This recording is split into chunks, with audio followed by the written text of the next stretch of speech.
እዚህ ብዙ አመት ቆዩ እዚህ ደብር? እንዴ ወይ 5 አመት ነው። 5 አመት። እንዴት ነው ቦታው? አካባቢው እንዴት ነው? ህዝቡስ እንዴት ነው? ሸጋ ነው አይደል?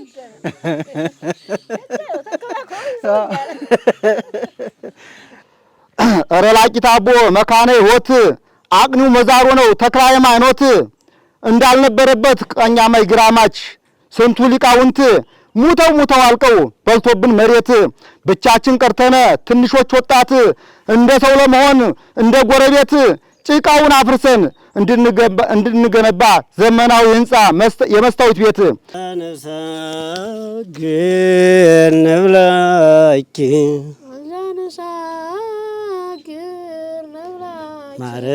ማርያም እምነን አስተበቋኪ እንግዲህም ትዛቲ የዕለት ወፁ ትዛቲ ሰዓት እንተባቲ ወረድ መንፈስ ቅዱስ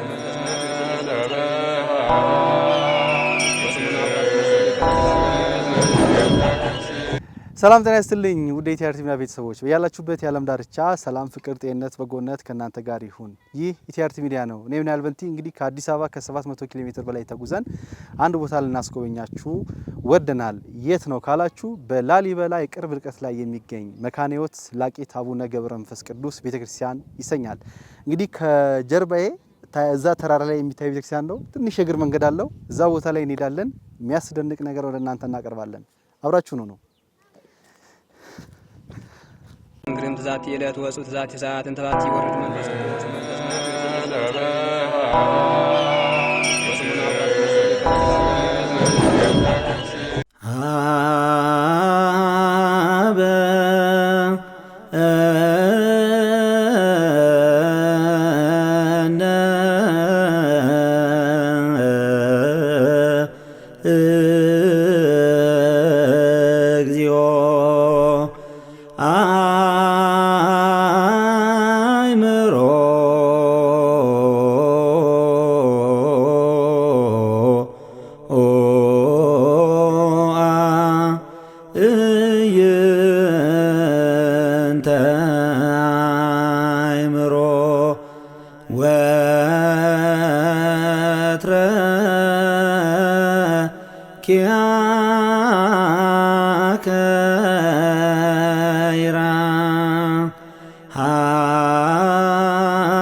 መዘምር ተስፋዬ ገላው እባላለሁ።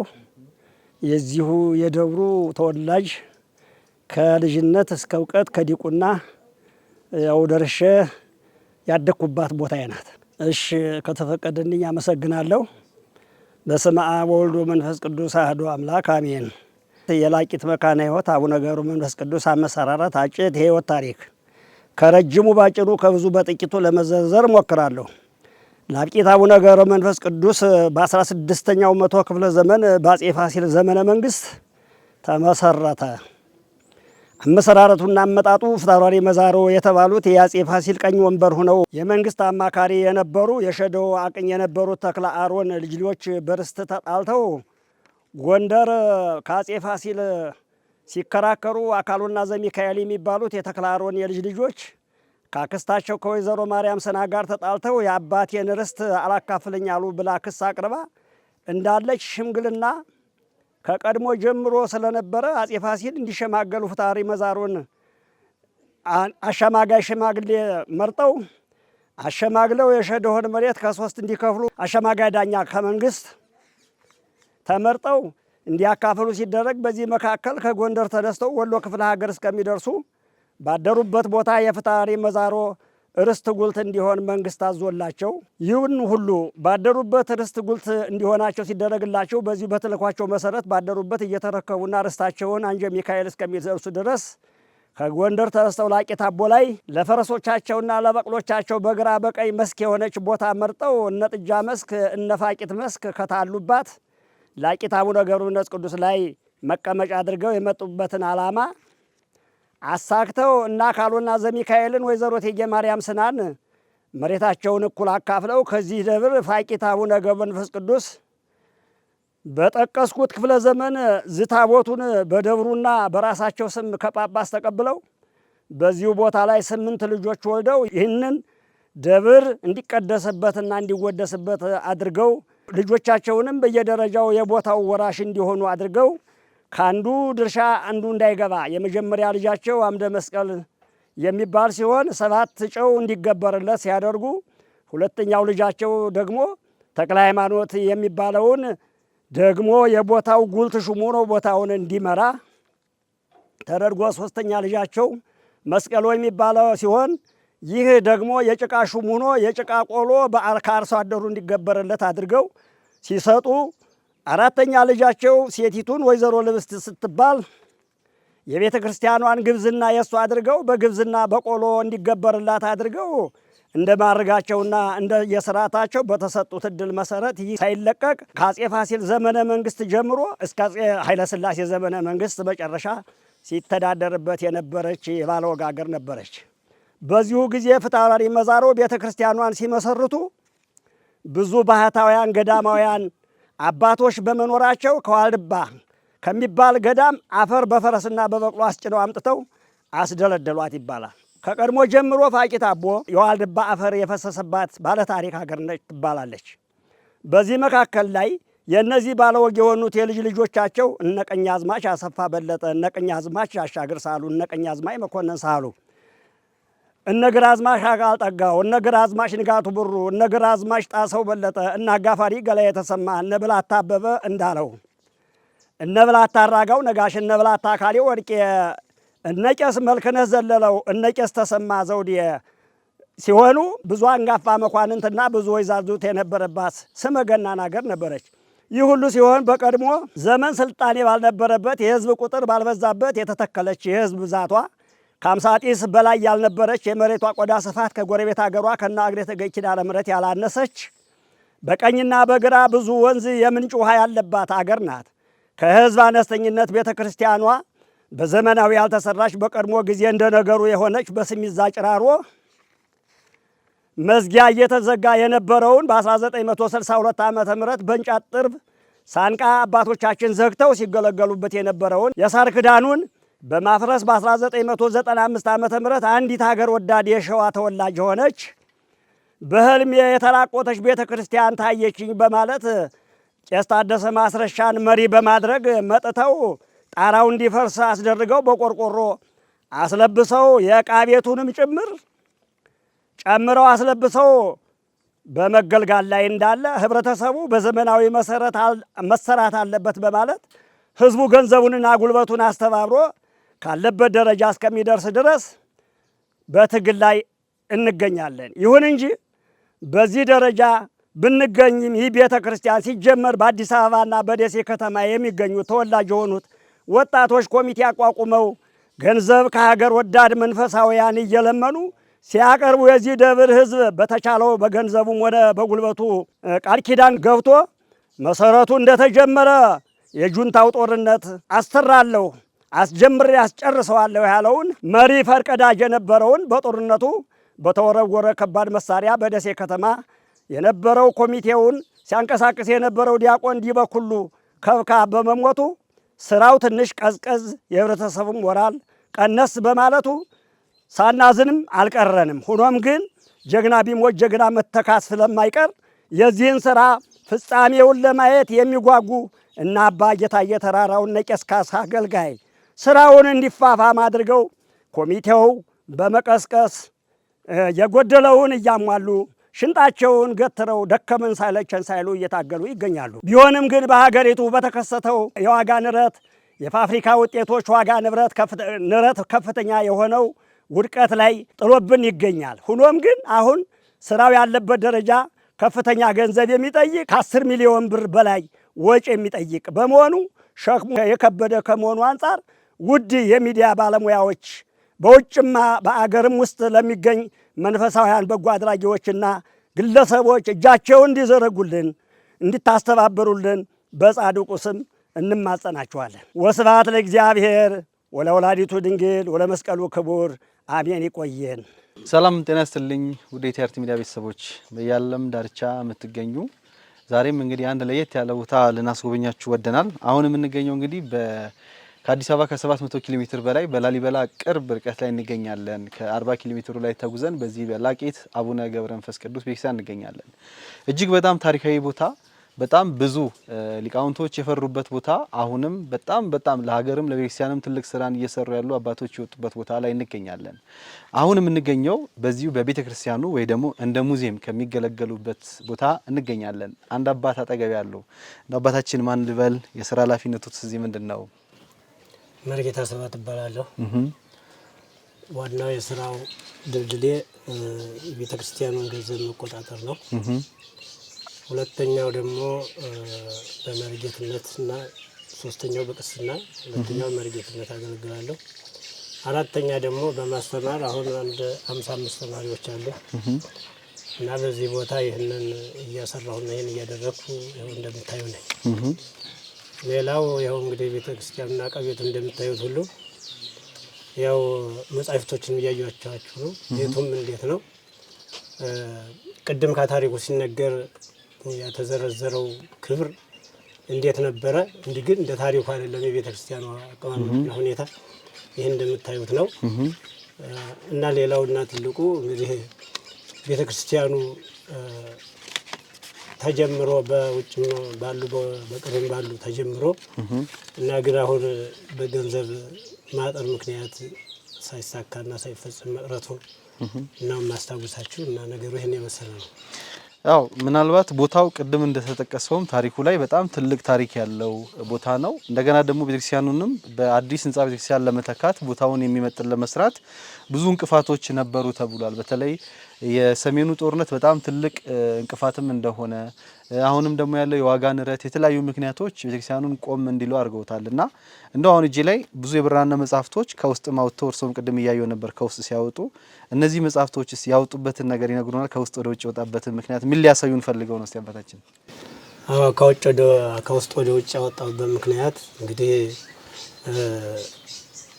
ልባቸውንም እጃቸውንም የዘረጉ ሰዎች ወደፊታችን ስለመጡልና ያንን ጉዳቱና ወይም ደግሞ የደረሰበት ችግር ለማሳየትና ይህን ጉዳት ችግር ደግሞ እንዲወገድልን በማለት በማሰብ ነው።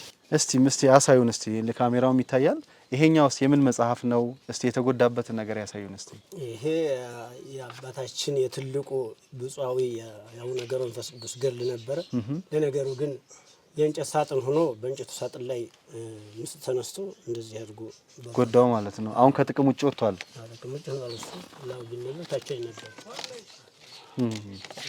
ሌሎችም እንደዚህ የተጎዱ አሉ ሞልተዋል።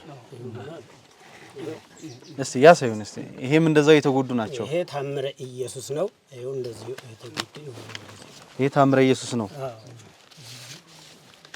እንግዲህ ወደ ተመልካቾቻችን ይሄ እጄ ላይ ያለው ታምረ ኢየሱስ ነው። ጥንት የብራና መጻሕፍት ናቸው።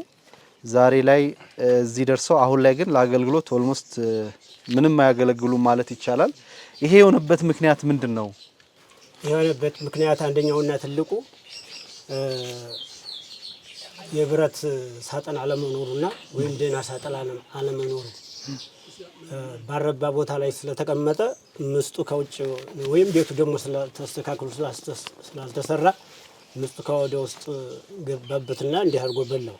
የሆነ አራዊቶችም እንግዲህ ይሄኛው ገድለ አቡነ ገብረ መንፈስ ቅዱስ ነው። ይሄኛው ደግሞ ታምረ ኢየሱስ ነው። ይሄኛውስ ምንድነው? ይሄኛው እስቲ መጽሐፉን ይንገሩን። ይሄኛው ጳውሎስ ነው። ወንጌል ነው። የጳውሎስ ወንጌል ማለት ነው። ወንጌል ነው። ጳውሎስ ጭምር ያለበት ማለት ነው። እሺ እነዚህ መጽሐፍቶች አሁን ማለት እንደሚታየውም ለካሜራም በጣም ተጎድተዋል ብቻ ሳይሆን ከዚህ በኋላም ለማገልገልም የሚችሉ አይደሉም እና ውስጥም ቅድም እንደነገሩንም በጣም ብዙ ከዚህ በላይ የተጎዱ መጽሐፍቶችም አሉ። ምንድነው ምክንያታቸው? ምክንያታቸው አንድ ቤቱ በጥራት ባለመሰራቱ፣ አንድ በጥበቱ፣ ሁለተኛ በጥራት ባለመሰራቱ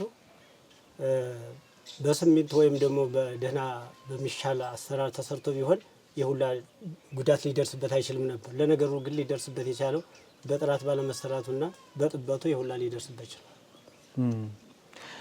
ውድ ተመልካዮቻችን ምናልባት እንደምታዩት እዚህ የጳውሎስ ወንጌል ከወንጌሉ ታምረ ኢየሱስ እንደገና ደግሞ ገድለ አቡነ ገብረ መንፈስ ቅዱስ እነዚህ መጽሐፍቶች ምናልባት እንደ ማሳያ እጄ ላይ ያሉት መጽሐፍቶች ናቸው።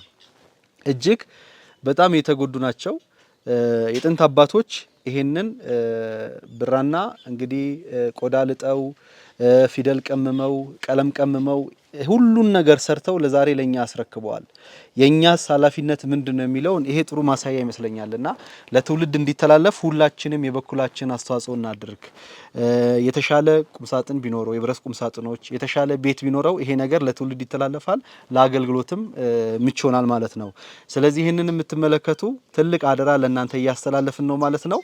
እንደው በመሀል ጠቀስ አድርገውልኝ ነበር የሚያስተምሯቸው ተማሪዎችም አሉ እዚህ አሉ 55 ተማሪዎች አሉ።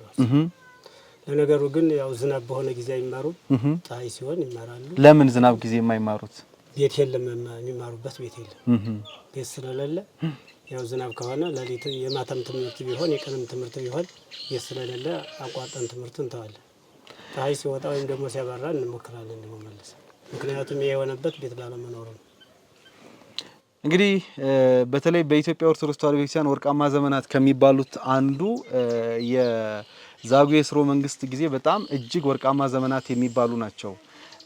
በቅዱስ ላሊበላ በኢትዮጵያ በቅድስናም በንግስናም ከሚታወቁት ከአራቱ ነገስታት ውስጥ አንዱ የሆኑት ቅዱስ ላሊበላ በዚህ ላስታ አካባቢ ብቻ ሳይሆን በመላው አገሪቱ ትላልቅ አብያተ ክርስቲያናትን ህንጻ ቤተክርስቲያንን ገንብተው ወደ ላይ ብቻ ሳይሆን ወደ ታችም ቆፍረው ህንጻ ቤተክርስቲያንን ሰርተው ዛሬ ላይ ዓለም የሚደነቅበትን ዛሬ ላይ ዓለም የሚገረምበትን ስራ ተሰርቷል። እኛ በእኛ ትውልድ ይህንን እንኳን መስራት ቢያቅተን ያለውን ለማስቀጠል የሁላችን ኃላፊነት ነውና ይህንን ቦታ ሁላችንን በምንችለው መጠን እናግዝ። ከላሊበላ በጣም እጅግ በቅርብ ርቀት ላይ ይገኛል። ከ40 ኪሎ ሜትር ባልበለጠ ከላሊበላ ወደ ጋሸና መስመር ስትሄዱ መንገድ ዳር ታገኙታላችሁ የላቂት አቡነ ገብረ መንፈስ ቅዱስ ቤተክርስቲያን። እስቲ አሁንም ተማሪዎች ደግሞ ሲማሩ ያሉትን ነገር የቤተክርስቲያኑም ያለበትን ይዞታ እናያለን። እስከ ፕሮግራማችን ፍጻሜ ድረስ አብራችሁን ቆዩ። እንግዲህ ትዛት የዕለት ወጹ ትዛት ሰዓት እንተባት ይወርድ መንፈስ ቅዱስ። አሁንም እንግዲህ በዚህ በላቂት አቡነ ገብረ መንፈስ ቅዱስ ቤተክርስቲያን እንገኛለን። አሁን የምገኘው እንግዲህ ከኔታ ጋራ እዚሁ ልጆች ከሚማሩበት ከ50 በላይ ተማሪዎች ሙቀት ሲሆን ወይ ደግሞ በጋ ሲሆን እንደዚህ ፀሐዩ፣ ክረምት ሲሆን ደግሞ ዝናቡም እየተፈራረቀባቸው እየተማሩ ነገ ለቤተክርስቲያን ለሀገር የሚጠቅሙ የሚፈሩበት ልጆች እንገኛለን። እንደ አባታችን እነዚህ ልጆች ከዚህ በፊት በጣም ብዙ ሰዎች ከዚህ በተለይ ብዙ ሊቃውንቶች ከዚህ ቦታ እንደወጡ በታሪክም ይታወቃልና እንደው አሁንም የሚያስተምሯቸው ልጆች ነገ የሀገር ተረካቢ ለቤተክርስቲያን ደግሞ ጠቃሚ እንዲሆኑ ቤተክርስቲያንን የሚያስከብሩ ልጆች እንዲሆኑ እየለፉ ነውና እንደው እስቲ አጠገቤ ፍሳ አለ። ስለ ፍሳ የሚነግሩኝ ነገር አለ አባታችን? ጠንካራ ተማሪ ነው፣ ድምጽም አለው። ያው እንግዲህ ደህና ሆኖ ለቤተ ክርስቲያኑ ዋና አገልጋይ ይወጣል ብዬ የምገምተው ተማሪ ነው። እስቲ እንደው እንድንሰማው የሚሉት ነገር አለ። እስቲ ፍሳን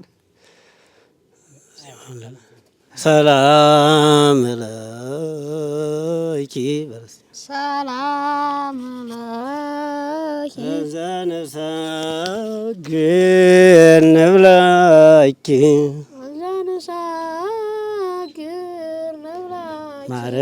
ማርያም እምነን አስተበቋኪ ማርያም እምነን አስተበቋኪ ማርዌናዊ ተማጸነብኪ ማርዌናዊ ተማጸነ በእንተ ሐና እምኪ ወያቄም አቡኪ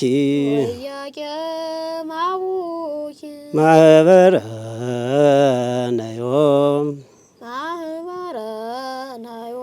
ድንግል ባርኪ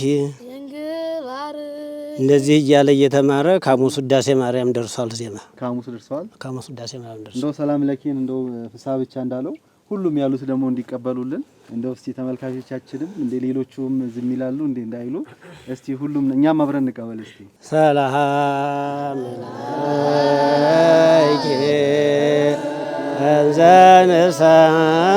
እንዘንሰግድ ንብለኪ ማርያም እምነ ናስተበ አኪ ማርዌናዊ ተማይጸናይኪ በእንተ አናምኪ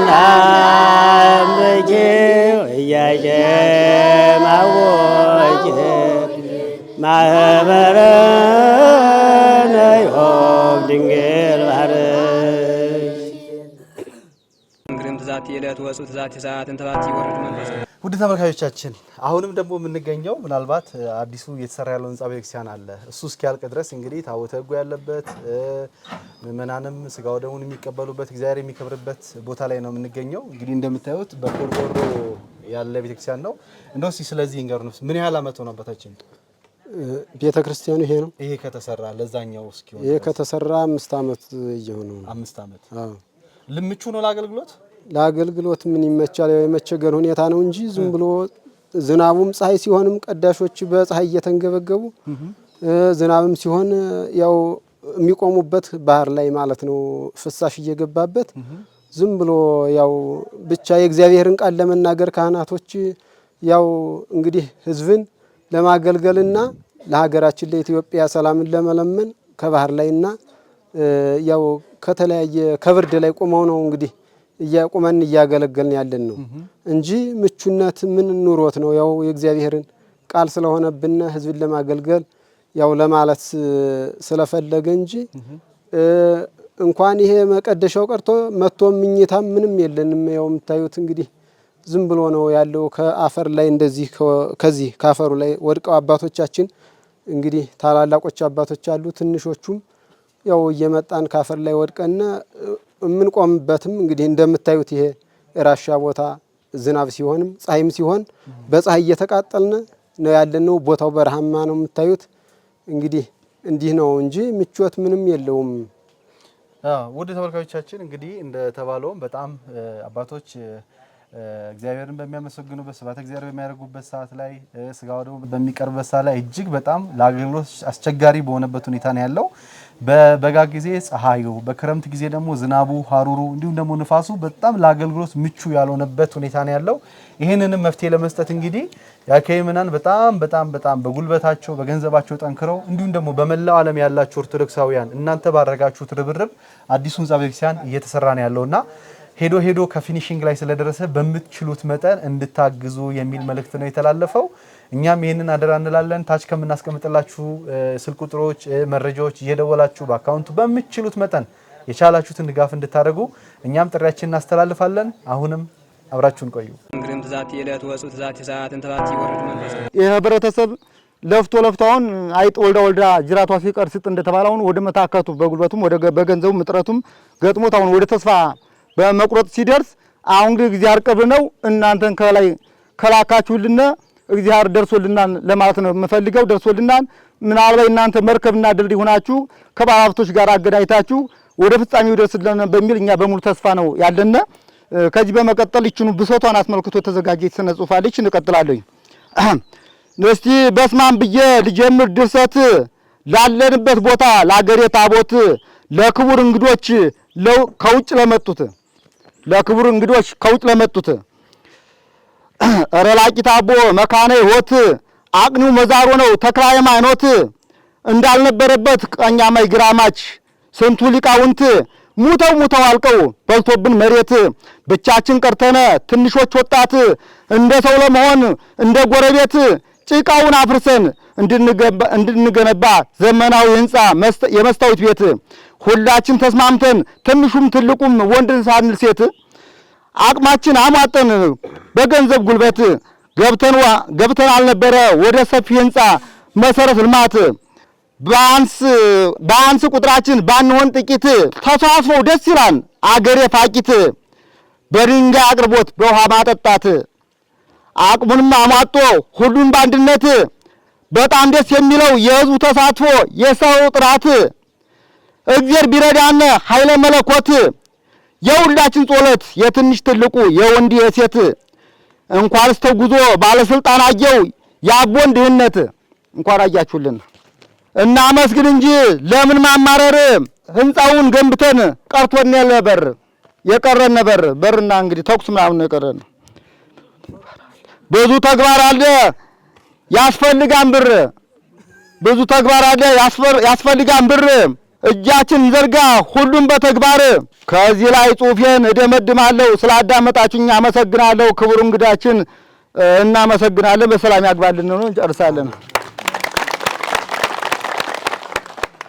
እንግዲህ ከባድ ቃሎት ያሰማልን አባታችን በጣም በእድሜ በጤና ያቆይልን። ለኛም ያው ከባድ ኃላፊነት ነው የሰጣችሁን። እሸቱ በጣም ከባድ ኃላፊነት ሰጥቶን ነበር ወደዚህ የመጣ ነው። አሁን ደግሞ እሸቱን ትተን ከናንተ ትልቅ ኃላፊነት ተረክበናል። እኛም የቦታ የሆነ መስመር እስኪስ ድረስ የምንችለውን እናደርጋለን። የጣጃቦም አለ ሁለቱንም አያይዘን እንግዲህ እንደው ብንችል ሁለቱም እኩል ቢመረቁ ደስ ይለናል። ሁለቱም እኩል ተመርቀው እንግዲህ ሀገርም ጉድ እስኪል ድረስ በጣም ትልቅ ፕሮግራም አዘጋጅተን እንዲመረቅ እኛም የበኩላችንን አስተዋጽኦ እናደርጋለን። በምንችለው ላለን ሁሉን ግን የሚችል እግዚአብሔር ነው። በጸሎት የማይቻል ነገር የለም። እስካሁን ከባዱን ጊዜ አልፋችሁታል። እውነት ለመናገር በጣም ከባዱን ጊዜ ጦርነቱ ታልፏል፣ ብዙ ነገሮችን ድካሙ ታልፏል። አሁን ይሄ ነገር ከሩቅ ስታይ ራሱ ተስፋው ከታች ያለመልማል። እኛ ከታች ስንመጣ በጣም ተስፋ አለው በቃ ሊያልቅ የደረሰ ይመስላልና ከባድ ዋጋ እንደሚፈልግ ደግሞ ያው ሙያው ላይ ያሉ ሰዎች ያውቁታል። ከዚህ በኋላ ያለው ነገር በጣም ብዙ ብር ይፈልጋል። የፊኒሺንግ ስራ ቅድም የተባለው ነገር አለ፣ ቀለሙ አለ፣ መስታወት አለ፣ በር አለ። አሁን የዋጋ ንረቱን በጣም ሁሉም ነገር ተወዷልና እንግዲህ ይህንን የሚመለከቱን በመላው ዓለም ያሉ ኦርቶዶክሳውያን፣ ኢትዮጵያውያን፣ ኤርትራውያን ሁሉም እንግዲህ ቤተክርስቲያን አሃቲ ነች ስንል አንድ ነች ስንል ሰሜን ያለውም ደቡብ ያለውም ምስራቅ ያለውም አንድ ነውና ሁላችንም በዓለም ዳርቻ ያለን ይህንን ቤተክርስቲያን ቶሎ ተመርቆ ይሄንን ብቻ እንደው ይሄንን ምርቃት ሳታሳየኝ እንዳትወስደኝ የሚሉ ብዙ አባቶች አሉ ይሄን የሚለምኑና በምትችሉት መጠን እናንተም እንድታገዙ ጥሪያችንን እናስተላልፋለን። እግዚአብሔር ይርዳን። በጸሎት አስቡን እንግዲህ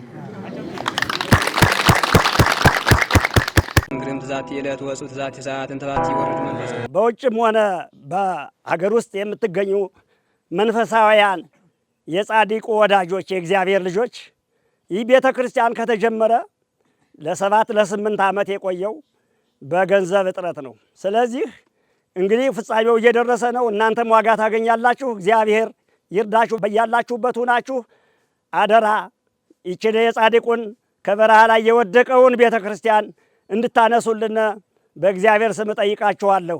እናንተ ባለሚዲያዎቹም ይህን አይታችሁታል። ይህን እንግዲህ ከምን ላይ እንደደረጀ ገና ብዙ ወጪ የሚጠይቀን ነው። ገና ከመሰረቱ ምንም ያልተጀመረ በመሆኑ እናንተም ቢሆን በጎናችን እንዳትለዩን አደራ ለማለት እፈልጋለሁ። እንግዲህ ትዛቲ የዕለት ወጹ ትዛቲ ሰዓት እንተባት ይወርድ መንፈስ እንዴት አደሩማ ወይ ምን እያደረጉ ነው አሁን? ስራ እየሰራሁ ላግዞት? እሺ እንደው አዎ አሁን ያለነው እዚህ ቤተክርስቲያን ጋር ያለነውና እሱም እዚህ ቤተክርስቲያን ያው የሚያገለግሉ በቤተክርስቲያን ነው። እንደው ፍጻሜ ላይ ደርሶ ቆሟልና እንደው ይሄንን የሚመለከቱ እንደው እንዲያግዙ እስቲ ምን መልእክት ያስተላልፋሉ? እኔ ምን አስተላልፋለሁ? አግዙን በሏቸው እስቲ ለሚያዩት እንዳለ ያግዙንማ እኛ ምን ወዳለን እንፈቅዳለን። እናንተም ብታግዙ እንፈቅዳለን። ሁሉንም ይፈቀዳል። እኔ ምኑን አውቄው እኔ ዝም ብዬ ይችኑ መልፋት ላግዞት እስቲ እንዴት ነው የሚሰሩት? እስቲ ያሳዩኝ እስቲ ማለት አዎ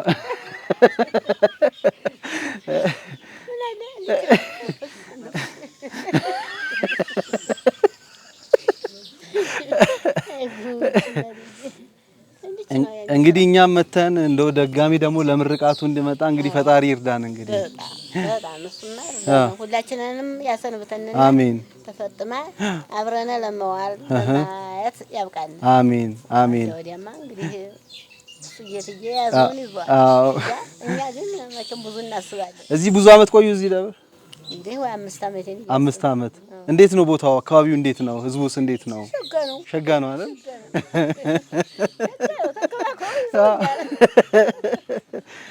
የአካባቢ ማህበረሰብን በጣም ጥሩ ነው። እንግዲህ ቤተክርስቲያኑም እንዲያውቅ በጉልበቱም እያገዘ ነውና በጉልበቱም በንብረቱም በገንዘቡም እያገዘ ነው። በጣም እያገዘ ነው። አዎ እየለፋ ነው። እሺ አመሰግናለሁ። ማይ እግዚአብሔር ይስጥልን። እንግዲህ ትዛቲ የዕለት ወጹ ትዛቲ ሰዓት እንተባት ይወርድ መንፈስ እንደው አባታችን አሁንም እዚሁ የምንገኘው እዚሁ አቡነ ገብረ መንፈስ ቅዱስ ቤተክርስቲያን ደጅ ሰላሙ በር ላይ ነው የምንገኘው። እንደው በዚህ ቦታ ላይ ብዙ ታምራት እንደተደረጉ ይነገራልና እስቲ ስለ እነዚህ ታምራቶች እንገሩን አባታችን። ታምራቱ እንግዲህ እንደተባለው እንደተነገረው ቅድም እንደሰማችሁት አሁን በቀድሞ ጊዜ ቦታውም ጥንታዊ ነው፣ ታሪካዊ ነው። ብዙ ተአምራት የተደረገበት ነው። በሩቁም ጊዜ ሳይሆን አሁን በቅርቡ ሰዓት ድረስ አሁንም ሁሉ ተአምራት የሚደረግበት ቦታ፣ የታመሙ የሚፈወሱበት በጣም ታሪካዊ ቦታ ነው። እንዴት ቢባል አባታችን ገብረ መንፈስ ቅዱስ በቀደመው ጊዜ በዚህ በቅርብ በምትገኘው በአካባቢ በድንበራችን አንድ ታላቅ ሰውዬ እንደዚሁ በውሻ ተላከፍ ማለት ነው። ተለክፎ ከሆዱ ተጸነሰ ውሻ። ሲጸነስ ግን አቡነ ገብረ መንፈስ ቅዱስ ከባለ መድኃኒትም ከሐኪምም ከማንም ሳይሄድ ከባለ መድኃኒት ሳይሄድ መጥቶ አቡነ ገብረ መንፈስ ቅዱስ በእርሰው ታምኛለሁና እርሰው ይፈውሱኝ በማለት ከዚህ ሲወድቅ ገድሉን እየተደገመ በመጠጣት እና ውሾች ከሆዱ መውጣቱ አንድ ታሪካዊ ስራ ይሄ ነው። በሁለተኛ ደረጃ አንዲት እናት የአቡነ ገብረ መንፈስ ቅዱስን ንብረት ለመዝረፍ መታ በምስራቅ በኩል ልሙን ለማንሳት እንዲብላ እጇን ዘርግታ እንደቆመች ነፍሷ ወጥቶ ታምሩን ለማሳየት እንደቆመች በአባቶቻችን ባሁኑ በቅርቡ ጊዜ እጇ እንዳስገባች የሞተ ሰው መቼም ሲሞት መውደቅ እንጂ አይቆምም። እንደቆመች ታምሩን ለማሳየት ቆማ ተገኝታለች። በሶስተኛ ደረጃ አንዲት ሕፃን ልጅ ከዚሁ ከቤተ ክርስቲያኑ ጎረቤት ያለች አሁንም አለች፣ ገና ወጣት ናት፣ ለትዳር ገና አልመሰረተችም። ያቺ ልጅ በህመም በወልዲያ ከተማ በስራ ሄዳ እንዳለች የተለያየ ደዌና በሽታ አደረባትና አብዳ መጣች። ስትመጣ ግን በዚሁ በወራጁ ጸበልና በገርሉ እየተደገመ ስትጠጣ ከሆዷ ድንጋይ እና ክብሪት የተለያዩ አራዊቶች ሁሉ ከሆዷ በአፏ መውጣቱ ይሄ ታሪካዊ ቦታ ነው። ይህንን ታምራት የሚያደርግ ቦታ እና አቡነ ገብረ መንፈስ ቅዱስ ገቢረ ተአምር የተገለጸበት ነው። በጣም ጥሩ። እንግዲህ ውድ ተመልካቾቻችን አሁንም የምንገኘው በዚሁ ታላቁ ቦታ ላይ ነው የምንገኘው። በምችሉት መጠን እንድታግዙ እኛም ጥሪያችን እናስተላልፋለን ማለት ነው። መሀል ላይ መቅረት አላስፈላጊ ነው። ይሄ በመሆኑ እግዚአብሔር እንደፈቀደ እንደወደደ እናንተም ክርስቲያን የሆናችሁ ለነፍሳችሁም ለስጋችሁም መጠገኛ ለነፍሳችሁም መዳኛ ነው። እኛም ደግሞ ተጀምሮ እንዳይቀርብነ ድረሱልን እያልን ጥሪያችን እናስተላልፋለን። እጅግ አድርገን እናመሰግናለን። እንግዲህ ከታች በምናስቀምጥላችሁ አድራሻ በስልክ ቁጥር የባንክ አካውንት የላቂት አቡነ ገብረ መንፈስ ቅዱስ ቤተክርስቲያንን በምትችሉት መጠን እንድታግዙ እኛም ጥሪያችን እናስተላልፋለን። እዚህ እናት አባቶቻችን እንግዲህ ከጠዋት ጀምሮ ከሌሊት ጀምሮ እየጠበቁ ያሉት ምንድነው እናንተን አግዙን ለማለት ነው። በምትችሉት መጠን እንድታግዙ እኛም ጥሪያችን እናስተላልፋለን። አብራችሁን ስለነበራችሁ እግዚአብሔር ያክብርልን። ዳግም እዚህ ቦታ ላይ ደግሞ መተን ምርቃቱን ደግሞ በደስታ አብረን የምናከብር ይሆናል። እግዚአብሔር ለዚህ ያደርሰን። እስከዛው ድረስ ቸር ቆየን። እንግዲህ ዛቲ የዕለት ወጹ ዛቲ ሰዓት እንተባት ይወርድ መንፈስ ቅዱስ